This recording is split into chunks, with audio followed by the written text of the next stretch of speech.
Hello and welcome back. We are back from the holiday break as the Avs are gearing up for another game tonight themselves coming out of the holiday break.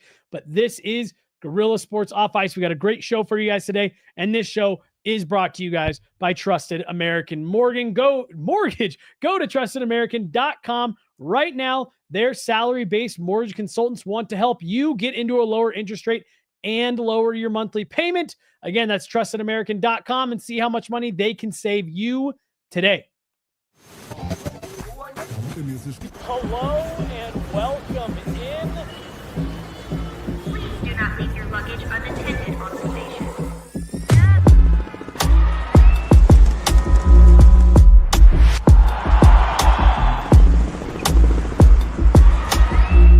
Welcome to the show. Hello and welcome to the show. Welcome back from the holiday break. And Megan, I'll be honest, it was needed. That Avs schedule had kicked my butt to start the year. So it was nice to get a few days there where weren't having to be at the rink and things like that. But I'm already ready to be back around the guys and all that. How was your Christmas? It was really great. It was a nice break from hockey, but you're never fully away from hockey. Yeah. We made gingerbread sugar cookies and decorated them to look like 20 of Avalanche players. So yeah, I can't show you pictures of them because it was a group project and some of them came out bad. But that sounds like some of them came out pretty good then. Some of them came out good. Kind of random ones. What song did you have to sing? I sang Wild Flowers and Wild Horses by Lainey Wilson.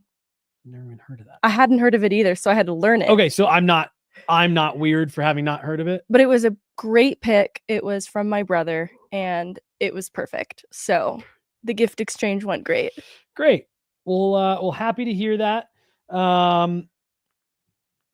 Anything else interesting from your holiday break here the last couple of days, or just Christmas stuff? Just Christmas stuff. It was relatively low stress. Really fun. The karaoke thing. I think we sang a little too much karaoke, and by the end of it all, we were a little karaoke'd out. Few beverages to help, or not really? No, we're trying to keep it a little drier this Christmas. Well, we got a lot to get into today, man. Yeah. And really, we've got a lot to get into all from one perspective. You and I saw an article that came out. I keep wanting to say over the weekend. We're staring down the weekend. Feels like it was. Feels like the weekend. An article came out this week. An interview with Ivan Prosvetov, who spent a relatively limited amount of time here in Colorado, all things considered. We got to know him pretty well. I got to know Ivan decently well. I think he's a great individual, incredibly nice guy, always willing to chat, always willing just to have a sidebar conversation about whatever. And I told you, I thought he was a better goalie than he got the opportunity to show here in Denver. But have you read the article? I have. Or the translated version of the article? Basically, he came out and had a lot of not great things to say about the Avalanche organization in particular, and the coaching staff, and saying that there's a lack of understanding for goaltenders and that they have a flawed approach and all this, that, and the other. And so that caused you and I to say, well, we think it's probably a good time for a goalie show. And then the Avs threw us a bone this morning and got a Mackenzie Blackwood 5-year, $5.25 AAV deal done. And there's a whole lot around that I think we can unpack. Not only what we think of the deal, what we think of the goaltender so far, the timing of the extension.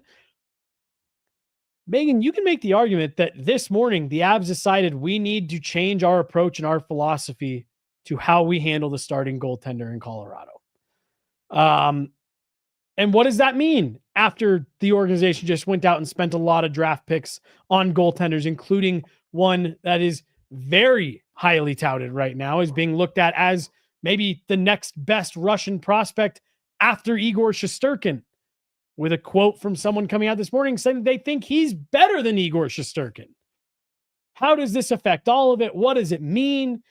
Let's start off the top with what you and I originally were going to talk about before we get into the Mackenzie Blackwood side of everything. This article, quoting Ivan Prosvetov, says that him and Jussi Parkkila were speaking different languages, that Parkkila doesn't have a good understanding of what it takes to be a pro goaltender, and that neither does Jared Bednar because he's a player coach. Let's start here with Parkkila. I'm a big Parkkila guy. I think he's done a lot of good in Colorado. What were your thoughts reading through what Prosy had to say about the way the coaching is handled here in Colorado for goaltenders? Or you can really take it any direction you want. You don't have to be coaching, but I like Prosvetov too. So I had this sense of he has every right to utilize a platform and share his thoughts. I'm not critical of that. He's absolutely fine to speak his mind. But I can't help but feel a little skepticism around some of what he's saying. And it's tough to, it obviously didn't work out here in Colorado. I also felt he maybe deserved a better fate or shake of things. Yep. But it reads a little sour grapes. We kind of talked about that in the text message because things didn't work out. And so I question the motive then behind some of what he's saying alongside then the validity. It sort of challenges it just a little bit. And I think it's easy to take kernels of truth and then maybe if there are some feelings around his time here, it grows a little bit into something different. And that's how I feel about it because Parkkila's track record is observable to all fans who watch the Avs and can look season by season at different goaltenders who've come through the system. And Georgiev being the most recent where maybe there is some criticism that you could have or question around Parkkila's ability to work with Georgiev through some of what appeared to be mental hurdles here in year 2 and 3. But beyond that, his year 1 career best for Georgiev and season by season, goalies have just been made better through here. And I think it's interesting going back to how Georgiev has talked about Parkkila and his time together, and then reading past articles of goaltenders who've worked with him. Francouz talked about working with him, and at one point Varley and Parkkila quite literally did speak a different language. And, his time with Varley in the KHL before coming over really helped to change the way that Varley played the game. Parkkila tweaked Francouz's stance, and this is another goaltender that was kind of viewed as a prospect and then transformed into, could he be a starter somewhere else? Maybe not in Colorado, but if not for the injury, it was a real conversation around Francouz at one point. And I remember even Kemper's short-lived time here, the notable difference in how he pushed post to post was changed by Parkkila to make him a little bit more stable. And his movements behind the net was also addressed by Parkkila, and he won a Stanley Cup even with one functioning eye. Yeah. And so it's hard for me then to be super critical of Parkkila. And I think some of the criticisms I've seen are informed by disappointment in Georgiev not working out in Colorado. Yep. And it's tough because I look at his year 1 and I credit a lot of what Georgiev did individually. I think people maybe could be quick to say Georgiev's year 1 was good because he was backstopping a team now that has a Makar and a McKinnon and a Rantanen, but it was the title defense season and they missed Makar and McKinnon for big parts of that regular season. So I credit Georgiev a lot for the success that year. And at the end of the day, Georgiev has a say in this too. Yep. So it's hard for me to have horrible criticism of Parkkila when I've seen such good for Grubauer, for Kemper, for Francouz, Georgiev to a different extent. And then similarly, I've seen criticisms of his credentials be called into question. Yep. And I feel defensive of Parkkila too, because he played goalie up until 18. He didn't play goaltender professionally, and he went to do his year of service in Finland, at 18. And when he returned, he was immediately interested in coaching and started working with youth players kind of voluntarily in the beginning. Peter Baugh has a really great article about Parkkila's trajectory to coaching, and it is a bit unconventional, but this is someone who has been drawn to the position of goaltending since he was a child. And so I think it's a bit unfair to suggest that he wouldn't have a say around the philosophy of goaltending, which was sort of suggested in Prosvetov's comments that maybe perhaps he hasn't played at a professional level, so he shouldn't be taken as seriously. But it's true of a good amount of coaches, maybe not specific to the goaltending position, but I think that there are other goaltenders, Francouz included, who would counter that in the value that working with Parkkila has brought to them. Well, and I'm glad you mentioned Varley in the KHL. I'm going to circle back to that in just a second. But, I so agree with what you said about so much of the criticism I feel like is tied to the recent disappointment of Alexander Georgiev and by proxy, Jussi Saarinen this year as well. Megan, go back to that first year with Georgiev, career year. And what were we all saying? The goalie whisperer does it again. Jussi Parkkila has come in and made a goaltender into a better goaltender. And they found a guy who was undervalued, and they were able to get him on the cheap. And all they needed to do was get him in the hands of Jussi Parkkila, and you got yourself a starter. So it's amazing how quickly that conversation became, can Jussi Parkkila really do this? And I just saw a comment in the chat, I believe from Vaguely, saying, right here. Most of the criticism is that he hasn't produced anything. He's only modified goalies that have come in. With the stage that the Avalanche are at and what they're asking Jussi Parkkila to do, it is not to produce the next great goaltender. It's to take the goaltenders that they've brought in on moderate deals and make them into goaltenders that can backstop a championship team. And he did that very literally 1 year. He improved goaltenders year over year. I'm going to reference our buddy Nathan Rudolph put out a tweet this morning. Under Jussi Parkkila, Semyon Varlamov, who he had previously worked with before over in Russia, had the third best statistical year of his career in the NHL as a starter. Grubauer, his second best year as a starter. The only year that was better for Grubauer was the year where he was kind of the 1A, 1B with Holtby before losing his job when the Caps went on to win the Stanley Cup. Francouz was the best statistical backup in Avalanche history.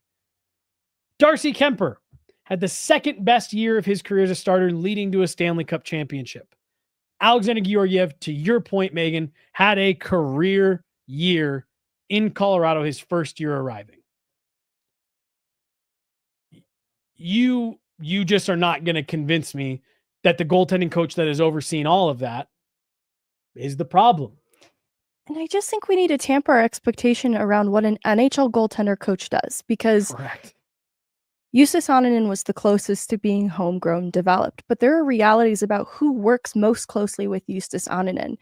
Any goaltender that is staring down elite NHL potential spends a decent amount in the American League. Ukko-Pekka Luukkonen, Askarov, Dostal, Wolf, they are working alongside their AHL goaltending coaches significantly before they enter the NHL conversation. They're usually spending a little bit of time between AHL, NHL, and that only recently happened for Jussi Saarinen. He gets time up around training camp working with Jussi Parkkila, but that's a limited window each year that he's working directly with Parkkila. And that's not to say Parkkila has no influence throughout the course of the year, but more of that's coming from the AHL goaltending coach. That's why Annunen talked most about Budaj.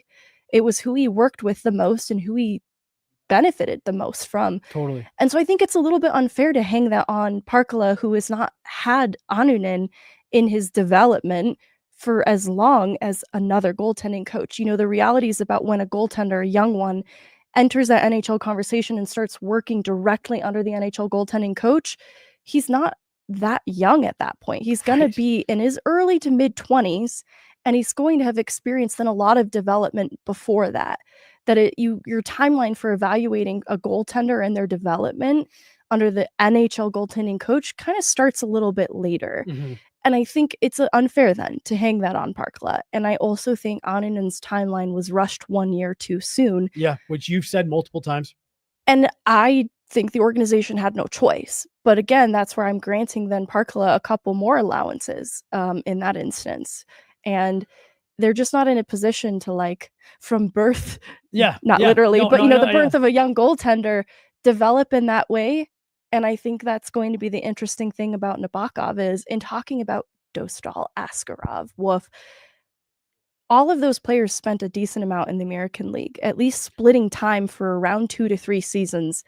That's going to be close to the case for Nabokov. It would be crazy to expect him to be ready for the NHL immediately in year 1. Well, and so back to the development argument on this. Even those goalies that you just listed, Megan, Dostal is maybe the only one that you can say, like, yeah, this guy is either already has or is in the process of solidifying himself as an NHL starter. All those other guys are still trying to win starting jobs. Exactly. And they're considered elite, you know, Correct. like the next Elite. best goaltenders. Correct. Yes. And so, like, you know, then on top of that, we'll circle back to Nabokov, but in that article that came out today, that there's a couple of KHL teams who are saying, we think this guy is going to be better than Shesterkin. Well, Igor Shesterkin, the Rangers didn't develop that guy. He came over from the KHL, played half a season in the American League, and was at like almost a 940. And they were like, yeah, this guy's ready for the next stage. So it's not necessarily like even a goaltender like that or Andrei Vasilevsky were like, oh man, they came in and they worked every single day with the goaltending coach in their respective cities. And they, you know, grew this homegrown talent. It's like, no, you had goaltenders fall into your lap that not fall into your lap. You drafted them and scouted them, but like that really took off and took the next, took the next step before they even got to town. Joey Decourt, a great example from Vaguely, is 28 years old. The timeline for goaltenders is just so different that, you know, Parkkila working with these goaltenders who aren't 21 years old, I don't think should take away from the fact that the modifications that he made them better goaltenders. Yeah. No, and so there's a question, there's a super chat up here, Hurricane Teabag. Great to hear from you. Obligatory Moose question for the Blackwood convo. We'll circle back to this. I'll pull the comment back up in a minute, but because we are going to talk about contract and how it all impacts everything. But it's always good to see you in the chat, Hurricane. Hurricane again. Hurricane again. Oh my gosh. Yes, and this is how we will end the show today with the Nabokov. I jumped ahead with Nabokov, but I will stay. Well, no, but I think I'll stay back. I think it's all relevant. It all ties together, you know. So we're going to circle back to both of these here in a little bit, Hurricane. But again, thank you so much. Another $2 on the super chat. Hurricane. We will be coming back to these.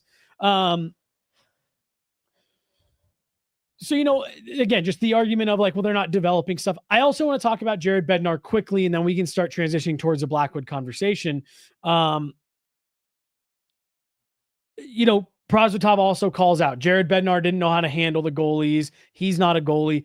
I think there is something else that is being lost here a lot when you're talking about the Justus Annunen conversation, the Prosvetov conversation, and how the Avs handle goalies. And to your point about what an NHL goalie coach is actually really looking to do, all of that is even different when you're talking about a team that's in the stage that the Avs are, where it's cup or bust every year. And it's, we need points and we need wins and we need to climb in the standings. And, you know, Jared Bednar's talking about it. This is not a development league. This is a league where you've got to be ready to play. And I think that's maybe something that, unfortunately for Prosvetov, he was at a stage in his career where he needed more development. 100%. And the Avalanche, not saying the Eagles, the Avalanche were just not in a position to give him that. And that's okay, because they weren't looking to develop a goalie. They were looking, they were on the heels of Pavel Francouz, who they thought they had. They did not realize at the time it was a career-ending injury.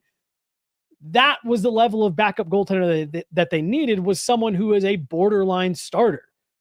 And I just don't think it's super fair to say Jared Bednar doesn't know how to handle playing his goaltenders when Jared Bednar's approach to how he's coaching this team is different today than it was the day he showed up and they were trying to build to get into the playoffs.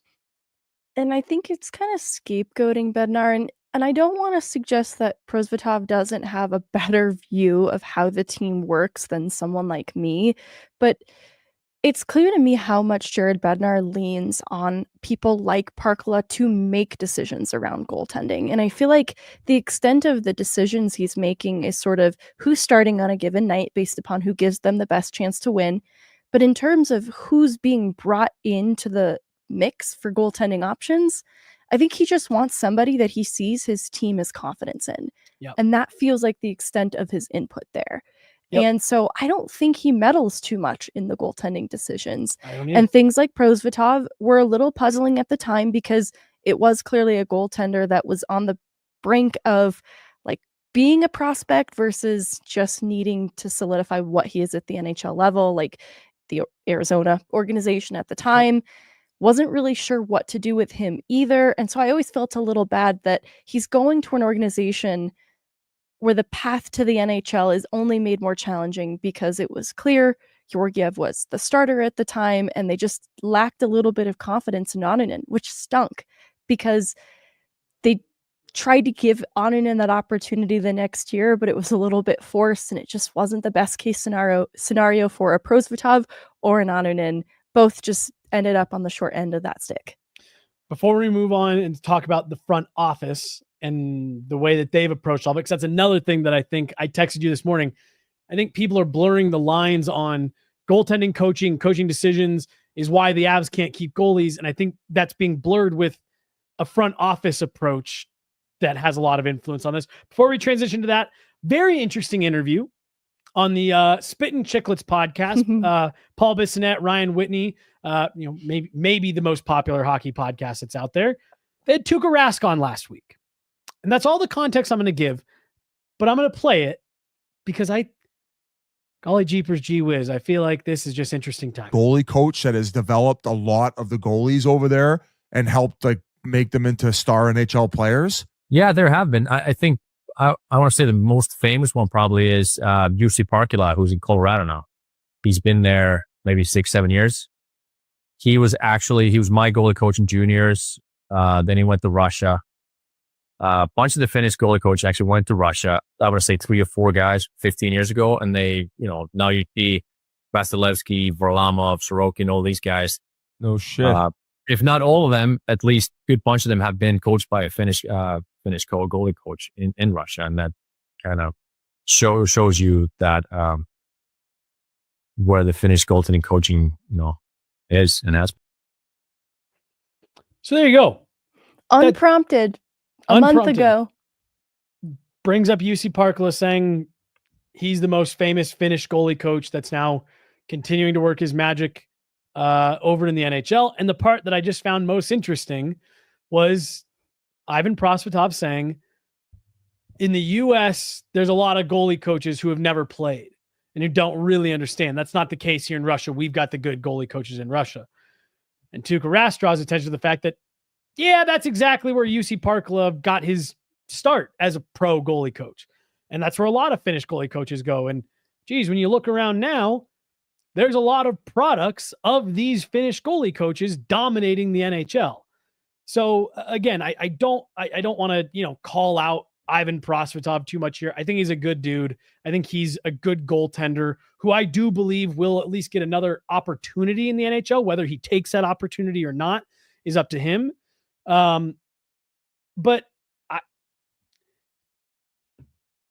felt a little sour grapes to me. It did. And I share the same opinion. I really liked Prosvetov, but Tuukka Rask is a pretty good source. He's got a good pulse for goaltending. He represents some of the best of goaltenders. And I think to be asked, if there's any famous Finnish goaltending coaches, it's Jussi Parkkila for a reason. And I think his unconventional path to coaching, maybe that's where I feel really defensive of him. It's kind of an underdog story, and he works very hard.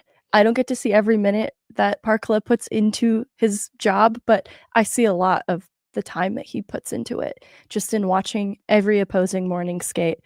And I think that it's the kind of care at that position, and it's what's been shared with me from players like Georgiev, that his attention to detail is pretty unique to him. And, it's that Finnish perfectionist kind of mentality, but it has clearly made goaltenders better. Well, and the reason I won't even say like defensive of UC Parkkila, but the reason that I'm a defender of his is since he got to town this season and I guess parts of last year, that was the first time it's really felt like we've had to have the goalie conversation. Like the Avs have gotten good to well above average goaltending all the way up until last year with Georgiev. You had Grubauer as a Vezina finalist.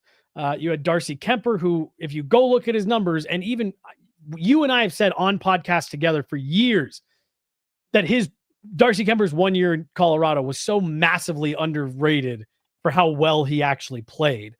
And then you had Pavel Francouz, who I had sources confirm to me. There are teams lined up prepared to make him a 1A if he gets to the market. And he swept the Edmonton Oilers in the Western Conference Final. Like the Avs have had very good goaltending for the last half a decade, 5 to 7 years. And now it suddenly became a problem here in the last 9 months. And I think it was easy to point the finger there. Let's talk about the philosophy of this front office, because I do think that has been conflated a little bit here with, again, Prosvetov says the Avs, well, you see, they're having a hard time keeping goalies. That is because the front office has been very strict on how much they're willing to pay, how much term they're willing to give. And I have always attributed a large portion of that to they trust that UC Parkkila is going to turn out whoever they bring in here into a starting caliber goaltender. Does it feel to you, I guess let me ask you this first. Does that feel like a fair assessment to you of what I just said? Absolutely. About the front office? Yeah, we highly touted it. Like they take a gamble in net and they've done a pretty good job of that. Today, they went against what they've done in recent years. And they gave out a 5-year deal north of $5 million to a goaltender. It has been a while since they've done that. Does this today show a shift in the way that the front office might be approaching this?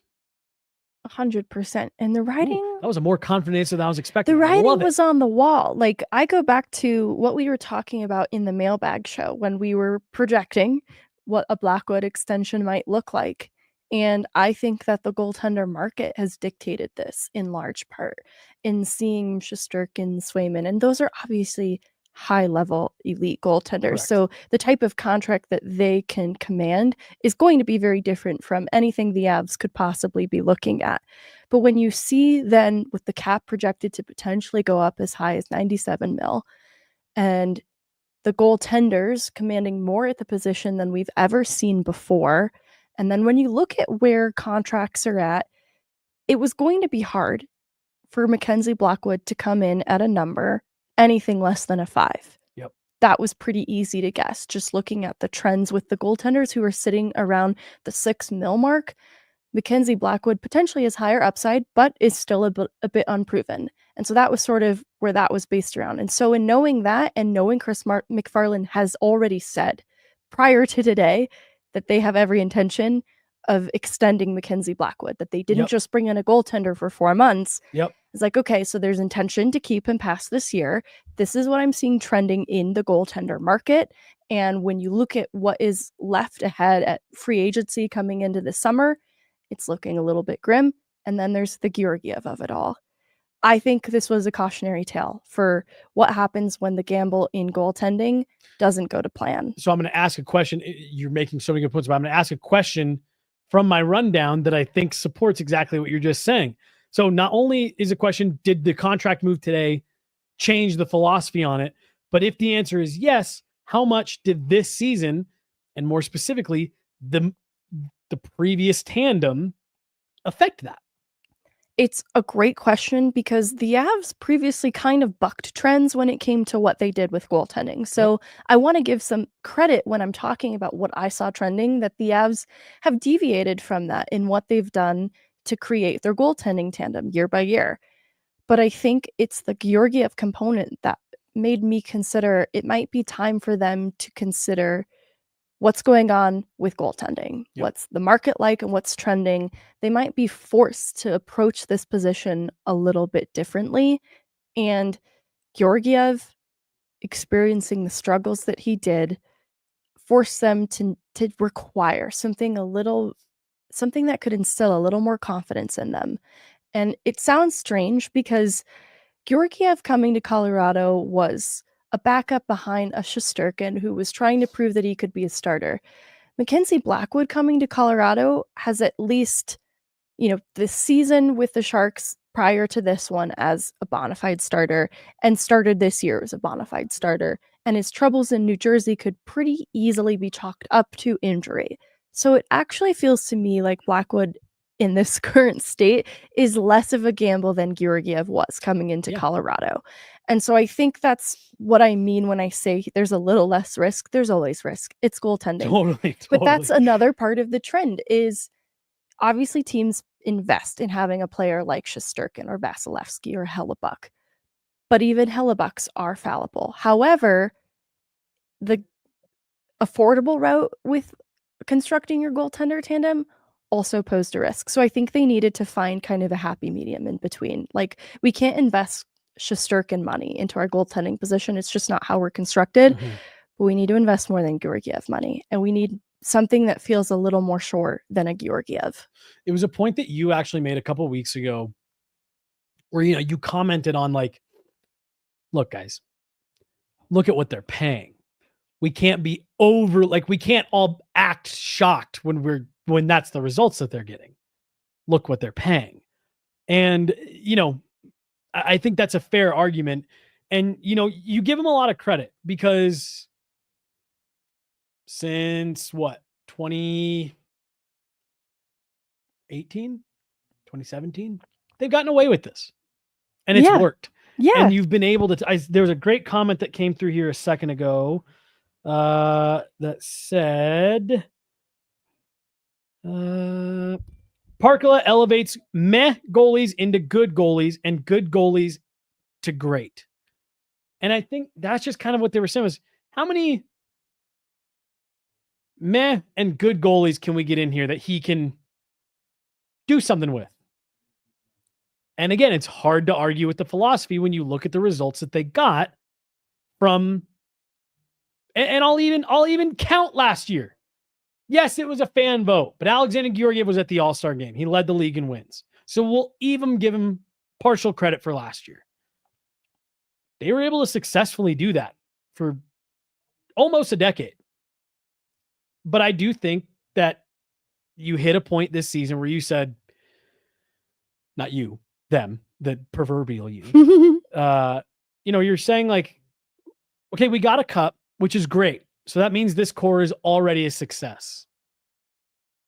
But it'll be disappointing if Nathan MacKinnon, Cale Makar, Mikko Rantanen, they all retire with only one ring. And I think this today was them saying, we got our cup. We did what we needed to do using that methodology. We can't waste these years.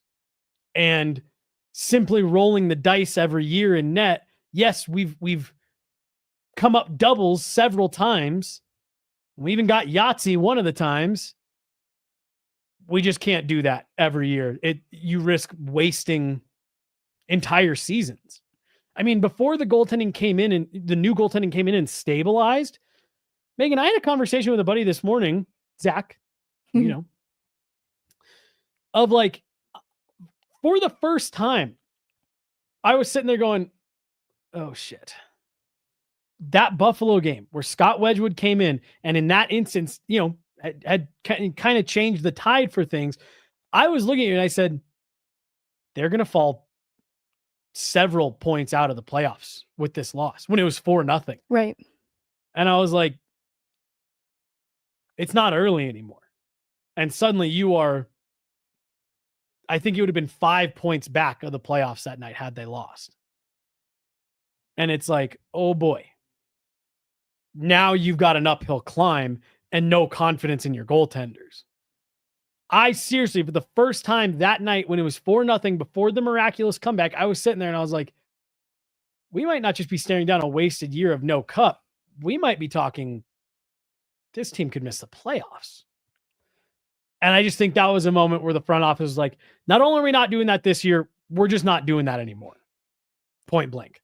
And honestly, going back to the draft and seeing them draft so much at the goaltending position, and kind of similarly, a lot of injuries this year, a lot of players then have been asked to step up in the forward group. A lot of prospect and draft capital has been given up to bring in the affordable goaltending tandems.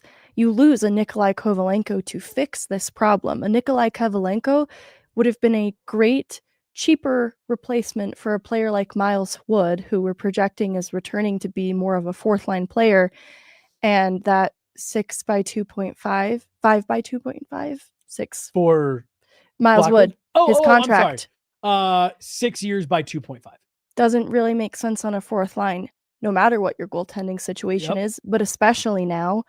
A Kovalenko would have been a great player if you were able to have kept him. I think there's also a change in, all right, we want to draft a little more internally, some goaltending options for the future. We also want to hold on to some of our prospects because it is something that has been revealed in an unfortunate way this season. Just there's young talent in this organization that they probably don't want to give up on more than they need to be able to balance now the goaltending tandem going in at a higher number than ever before. They've got Scott Wedgwood through one more season past this one, so that's going to remain relatively intact. And I think that's going to change then. There's, this is just the first shoe, but there's going to then be a different approach to the rest of the roster. And I think the forward group is going to have to look different in season this year to accommodate this change of philosophy. This comment up here from Alyssa, when CMAC told us a couple weeks ago, it shook us to our core.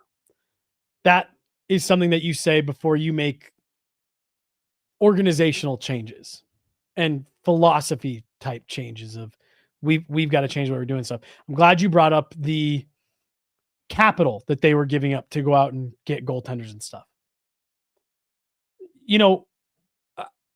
When they made the trade for Darcy Kemper, it's a first round pick and Connor Timmins. Darcy Kemper goes out and wins you a Stanley Cup. So you're not overly concerned with that stuff, right? Who cares? You won the Stanley Cup.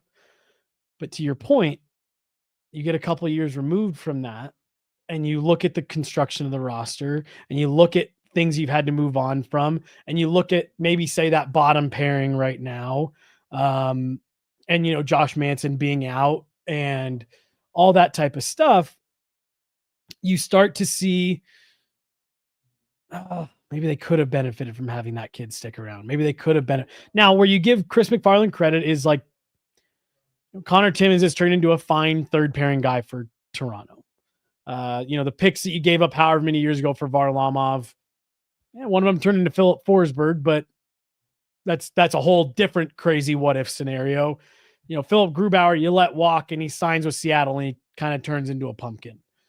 Darcy Kemper is now on his second team since winning a Stanley Cup 2 calendar years ago. Yeah, got beat out of his starting job by right. Lindgren in Washington. There's some of that stuff where it's like, at the end of the day, they really haven't given up a whole lot of, crazy assets that you miss.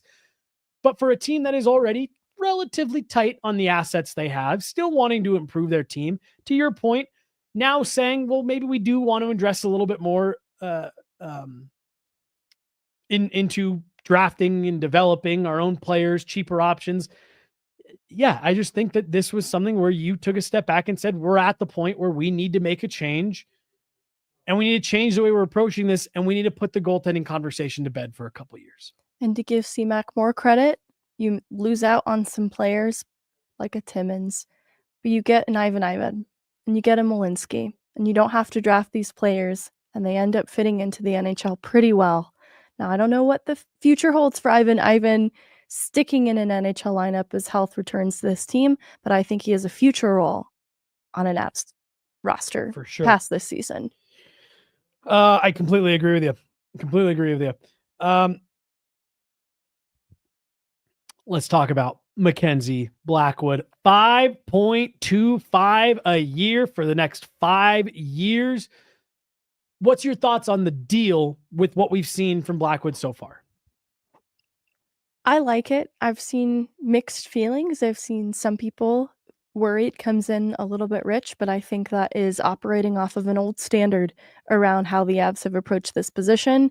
I think there are some realities that they have to confront now with just how this position has changed and them sort of being forced to play ball with how the rest of the league constructs their goaltending. And with options going to be a little bit limited heading into free agency, whether they moved on from Georgiev or not, they were staring down the barrel of needing to make a decision around free agency, with Georgiev's contract also coming to an end this year.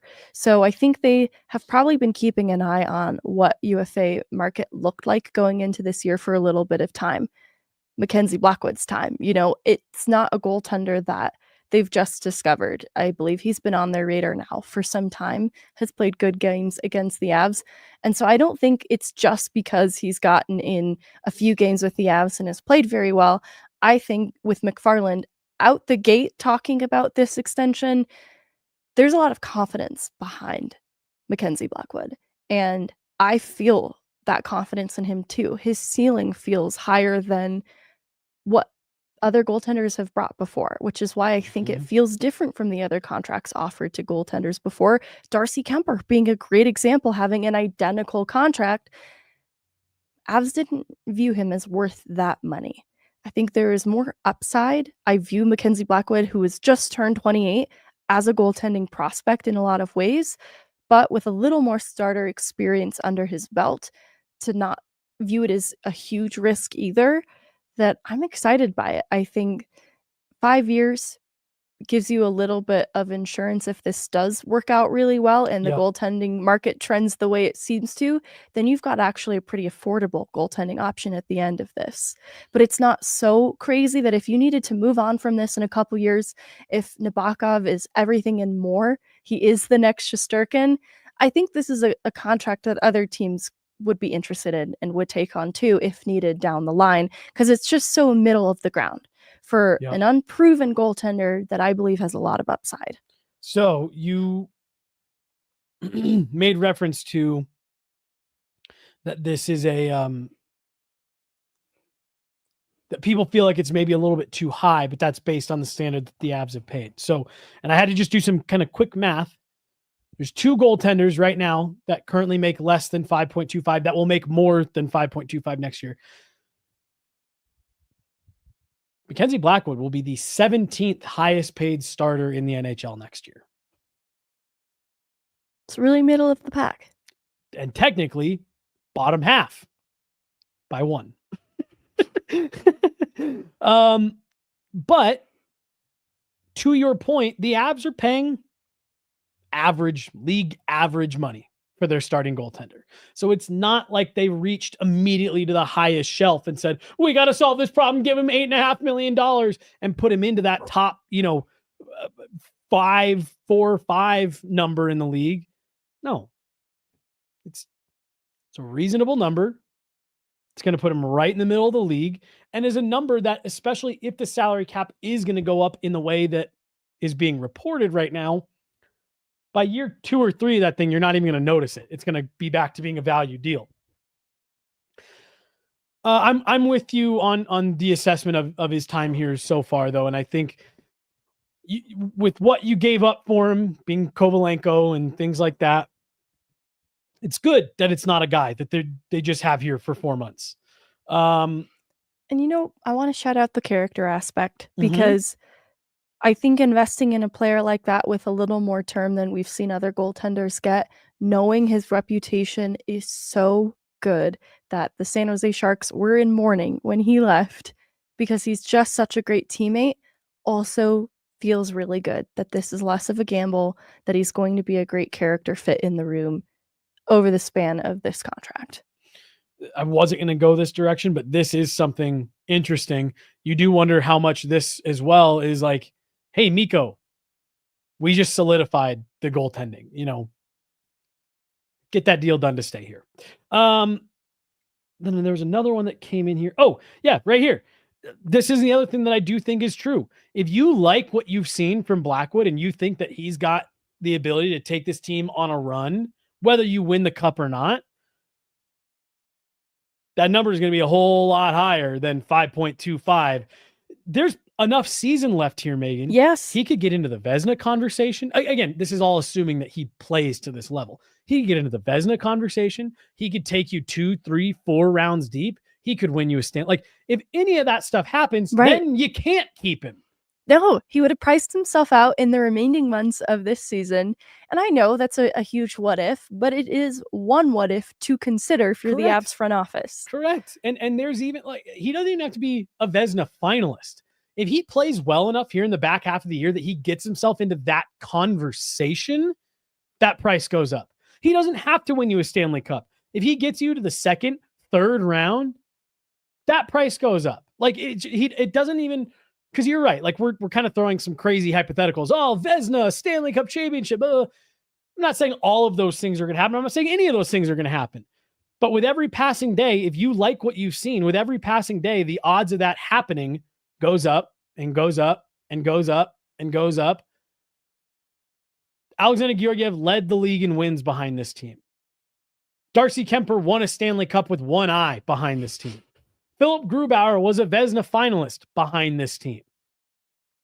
You have to account for some of that stuff, and some of those accolades are what priced some of those goaltenders out of Colorado to begin with.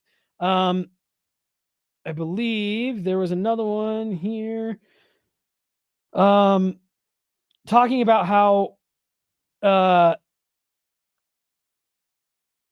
the Kemper deal is even different from what we're seeing here, because by the time the Blackwood contract extension kicks in, the salary cap will be almost $10 million higher than it was. It's a great point. When Kemper signed his extension. So when you're talking percentage of cap, yes, Darcy Kemper's numbers and all that are looking the same today. They were not the same 2 years ago when you're signing those deals. No, it's a great point that this is even less of an impact as the Kemper contract was.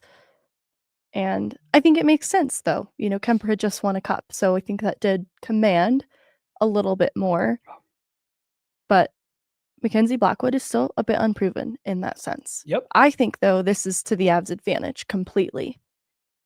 I could have guessed Kemper's time in Washington might result in really splitting that starting job Not with going Lindgren. that well. Right. I was excited for LA, like, to get Kemper. Like, I think LA just seriously needed to address goaltending, and I still like Darcy Kemper as a goaltender. It's just the upside that exists for Mackenzie Blackwood is something I get really excited about. The Kemper stuff, like, you saw the peak. I knew what he was. I knew what he was. Right. He won a Stanley Cup, and he was really good for you. He was really good. Especially regular season. Like, the injury stuff really probably clouded people's view of him by the end. He couldn't see. He could not see. He was doing those post-game press like, no, I'm fine. I'm totally fine. Half closed eye. And it's like, no, you're not, bro. All right, let's get to the last part of this. And actually, this might be a good time.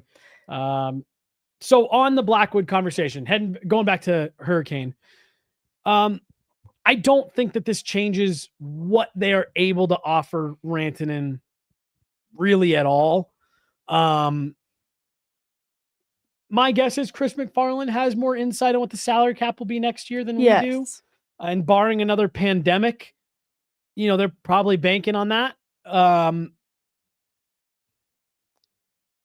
I think if there's any reason that Mikko Rantanen isn't back here next year, it's because he wants to go find more money and do something else. I don't think the issue is going to be the Avs offering him enough money to satisfy the level of player that he is. I agree. I don't think this comes at the expense of Mikko Rantanen, but I do think it comes at the expense of other things that we might have liked that might be viewed as a bit of a luxury at this point. I think one of those things is like a Miles Wood. I won't say him specifically, but especially if he is projected to be in a fourth line role, that kind of money at the bottom of the lineup will no longer make sense. Yep. I think then, though, even the top 9 picture is going to have to look different. Jonathan Drouin, being as injured as he has this year, I think is going to reframe how the conversations around his extension look past this year. Yep. Is he then considered still a top 6 option? Can they get that number to be more affordable because of the issue with injury this year? Because right now we're looking at a Ross Colton who's in that 4x4 contract. They've just signed Casey Middlestat to be the future 2C option. Are they paying $4 million for a few more years for their third line center option? Do they find a different role for Ross Colton? Those are the conversations that I'm starting to have, but not at the expense of Mikko Rantanen. I think they will find a way to make him stay a part of the picture because he is so important to the core of this team. And I'm not saying they're trading Ross Colton or Casey Middlestat, but I think those are the types of conversation that they have to have around it. A third from Hurricane Teabag here, and I'm skipping over one on Nabokov. Question for Megan. What about adding Matt Davis? I mean, they invited him to development camp, and he's having a great year with DU, but I don't know what to say. In that setting, I don't think you can see enough from a goaltender to really know if there would be a future pro fit, but he would be a ways off from being an NHL option, in my opinion. Going back to the Dustin Wolf, Askarov, Dostal part of it, even though he's a little bit older, he would require some time in the American League. Yep. This right here from the chat, when you were talking about players they'd maybe have to get rid of, this says Manson or Wood, or Manson and Wood would be their bet. And then this is an interesting question right here. Again, from Hurricane. If you have better goaltending, how important are those other things? And this is the age-old song and dance that NHL teams have been doing for years and years and years. Do you need the high-end elite goaltending, or do you need the depth? And I think it's funny because I actually think that for a couple of years, you were seeing a philosophy shift in the NHL because you had a few champions, you had a couple back-to-back champions that did it on depth and kind of whatever in net in the Avs and the Golden Knights. And I think you saw some teams changing that philosophy a bit. But it came on the heels of a team like Tampa Bay winning back-to-back Stanley Cups behind elite level goaltending. So the unfortunate answer is how important those other things, very important, but also good goaltending, very important. And I think that's why I like the balance the Avs have struck here a bit. And we'll see. Obviously, you got to go out and get the results now from your goaltending. 5.5, like you said, it's not top tier elite goaltending money, but you're paying for more than what you were getting before. Yeah, they needed a little better than what they've had recently and more of a sure thing, though this is still a gamble. That's why it's not a Shesterkin goaltender with Shesterkin money, but similarly looking at the success of Vegas and Tampa. Tampa, over the span of many years, they had homegrown talent to lean on to help fill some of the parts of the lineup that the Avs have gotten a little lucky with in getting some of the undrafted free agents to pan out, but they're going to need to find a little more middle ground moving forward. And I think that's why it'll become more important, and perhaps why someone like Keaton Middleton is getting more of an extended look. Do they have an internal option in him? I don't know. So the last super chat here from Hurricane Teabag, 3 super chats in one show. Hurricane. My goodness. Will bring us to our final topic of the day. Reports of Nabokov coming over next season. 2 caveats with this. 1, we had our own in-house Russian read through the article for me this Russian. morning. So like, did he read the original Russian? Yes. Love it. Yep. And he's, Mark told me that what was in the article was not a direct quote from Ilya Nabokov. Right. Or his representation. That there was a source in the article saying that they had knowledge on the situation and that the reason Nabokov was choosing not to entertain offers from SKA or be moved before the KHL trade deadline, according to this source, was that because he had made the decision to come over and continue his career in North America. Evan Rowell of the Denver Gazette reached out to some representation from Ilya Nabokov, and they said essentially not no comment, no confirming nor denying. So we haven't heard anything directly from Ilya Nabokov, but also in that article, there were a couple of Russian GMs, KHL GMs, who said that they felt he was going to be better than Igor Shesterkin based on what he was doing right now. Your thoughts on the Nabokov situation? I'm excited by it. I don't need confirmation that he's coming over next year specifically because I know he's coming soon. And I think it's realistic to imagine him coming over next year and spending a season in the American League. Doesn't mean he can't make an NHL debut and get some NHL games to evaluate him in that NHL setting too. But again, going back to what I've referenced as a trend with elite goaltending prospects, it is natural and normal for them to get significant starts in the American League first, especially in Nabokov's case and needing to get adjusted to North American ice. It all makes sense to get him started on that path of his timeline. And that's why I think the Wedgwood contract through next year is still a very good thing. I'm not putting Nabokov in an NHL lineup backup role as soon as next year, but I do think it's important for him to come over as soon as next year. It won't ruin his trajectory if he didn't. I don't think he should be more than a year off, though, from that I'm with point. you. Yep. Shouldn't be any more than one more year. Agreed. And yeah, I also like what you were saying about, I truthfully thought the Blackwood extension would come in at 3 years and be a shorter track for Nabokov. But again, there's nothing that says that you have to, just because you paid a guy to be a starter right now, doesn't mean he's got to be your starter in a couple of years if you think you've got a better option. So I'm with you. It definitely gives a little bit of that gap there for Nabokov, for them to feel really good about Nabokov coming over. We got another super chat here. This one from Brooke. Bribing you for PWHL content before their game here, please. Yes, we will have plenty of PWHL stuff coming for you guys. Geez, not quite this month. Almost this month. Oh my gosh, yeah. It did feel like we're already in January because it's just a few weekends away now, maybe 3 weekends. Next weekend? Is it next weekend? No, it's the 13th of you're talking about the game. I thought you meant 3 weekends away from January. From January. Like, no. It feels like it is January right now. Yes. But yes, so we will have plenty of PWHL content for you guys. And we will all be there to some extent. Guerilla will have a heavy presence at the PWHL game here in Denver. You got anything else for today, Megan? Goalie heavy show. And shout out to Nicole Hensley while we're talking PWHL and goalies. Just goalies that we love. Just goalie show, top to bottom. I love it. No, I'm trying to think, was there like, Josh Manson coming back tonight. Don't have to spend too much time on it. But that is a really nice and welcome return. I don't like it, Megan. Why don't you like it? I haven't seen him in the last few days. When I last saw him, he was not ready to be back in the game. Why do you think? It didn't feel like that was the area of the lineup that they're hurting the most for him to like rush back into things. And now, granted, like I said, we aren't there today. Quick little one-off to Utah. We decided we're going to have our intermission and post-game shows and all that for everyone tonight. So I wasn't there. I didn't see him at morning skate today. I don't know what all he did in the last week. When I last saw Josh Manson, Megan, I even texted you, I think. And I said, this guy can't play in a game right now. And it's not, it's something that time would absolutely heal. Yes. He'll be fine. Right.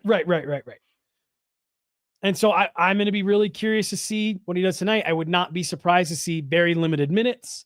I will be watching Josh Manson closely tonight. I think it's destined to be a weird game. I hope it's not weird in bad ways. And I hope Josh Manson is okay, truly, and didn't push himself to return prematurely. But hockey players have a way of doing that because they just love playing hockey so much. Mm-hmm. So I hope he has not done that. Maybe he got a healing amulet. Yes, for Christmas. We'll be watching Josh Manson closely tonight. I hope I'm wrong, and I haven't seen him in the last 5 days. And like you said, it was something that time was going to take care of. I hope time has helped. I hope so too. A Christmas miracle. All right, that's it. Let's get out of here. We've got plenty of show for everyone tonight, which I'm looking forward to. Always love doing that with you, Megan. But that's going to do it for us here today. She's Meghan Angley. I'm Jussi Montano. Thomas back there behind the glass again today. Make sure you guys can see us and hear us. We appreciate all you guys, and we'll be back talking to you here tonight. Thanks so much, everybody. Have a great day.